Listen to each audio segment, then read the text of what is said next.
जय महाराष्ट्र मित्रांनो, मी प्रदीप तरमले आज या ठिकाणी उपस्थित आहे। आपणा सर्वांना कल्पना असेल की आज 15 ऑगस्ट आहे। आपण स्वातंत्र्याचा अमृत महोत्सव या ठिकाणी साजरा करतोय। व्हिडिओ सुरू करण्यापूर्वी आपणा सर्वांना मी 15 ऑगस्ट म्हणजे स्वातंत्र्य दिनाच्या हार्दिक शुभेच्छा देतोय। आणि पुढे जे काही आपण इकडे मुद्दे स्पष्ट करणार आहोत या एकंदरीत व्हिडिओमध्ये, ते म्हणजे आपल्याला विकसनशील नाही तर विकसित व्हायचं आहे। आणि विकसित होण्यासाठी आपल्याला सर्वप्रथम हे आत्मनिर्भर होणे गरजेचं आहे।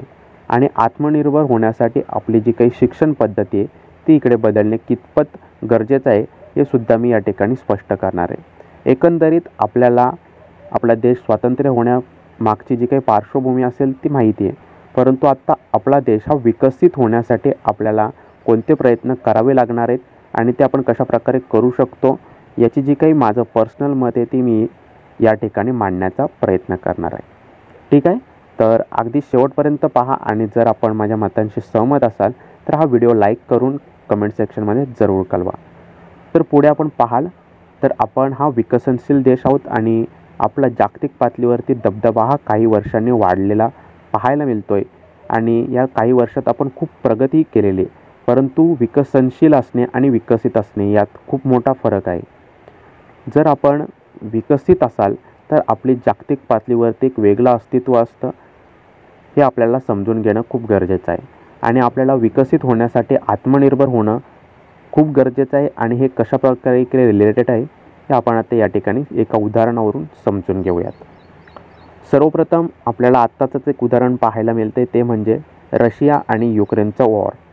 यामध्ये युद्ध चालू हे आपल्याला सर्व माहिती आहे, परंतु जागतिक पातळीवरती रशियाचा मागून हा खूप विरोध होतोय, परंतु समोरून कोणताही देश हा युक्रेनला सपोर्ट करत नाही किंवा युद्धामध्ये युक्रेनची साथ देत नाही।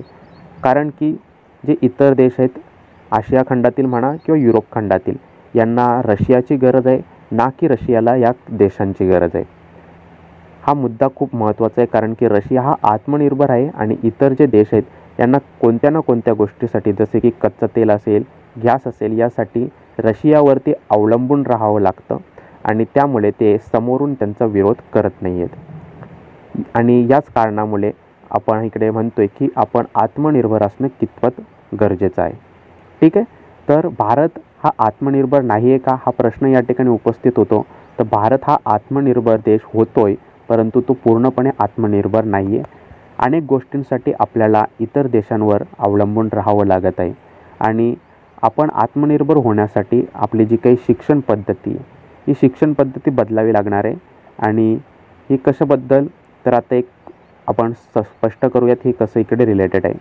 तर आपण पाहाल, आपण स्वातंत्र्य होण्यापूर्वी आपल्यावरती इंग्रजांची सत्ता होती आणि इंग्रज जेव्हा या ठिकाणी आले तेव्हा त्यांना इकडे नोकरदार वर्ग हवा होता। आणि नोकरदार वर्ग इकडे त्यांना असल्या कारणाने त्यांनी जे काही आपले समाजातील व्यक्ती असतील त्यांना इकडे कशाप्रकारे नोकरी केली जाते, कशाप्रकारे काम केलं जातं याचं शिक्षण त्यांनी देणं सुरू केलं। आणि तीच शिक्षण पद्धती आपण आताही या ठिकाणी फॉलो करत आहोत। म्हणजे एकंदरीत सांगण्याचा उद्देश असा आहे की आपण अशी शिक्षण पद्धती इकडे फॉलो करतोय, त्यामधून आपल्याला फक्त काम कसं केलं जातं, उत्कृष्ट काम आपण कसं प्रकारे करू शकतो हे शिकवलं जातं।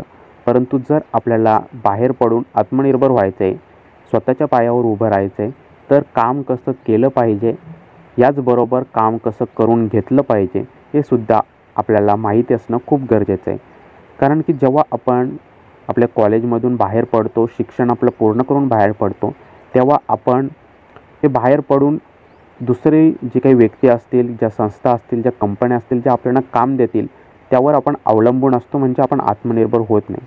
परंतु जर आपण जेव्हा आपण शालेय जीवनातून बाहेर पडतो तेव्हा आपल्याकडे काही स्किल असतील, आपण त्या स्किल घेऊन जर बाहेर पडलो तर आपण दुसऱ्यावर अवलंबून न राहता आपण आपला स्वतःचा एक स्टार्टअप सुरू करू शकतो, म्हणजे जेणेकरून आपण इकडे आत्मनिर्भर होऊ शकतो।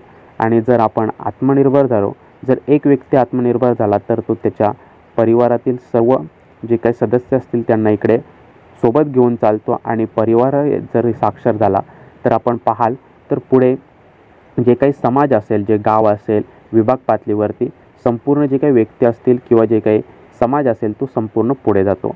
आणि एकदा समाज पुढे गेला की आपला देश हा पुढे नक्कीच जातो।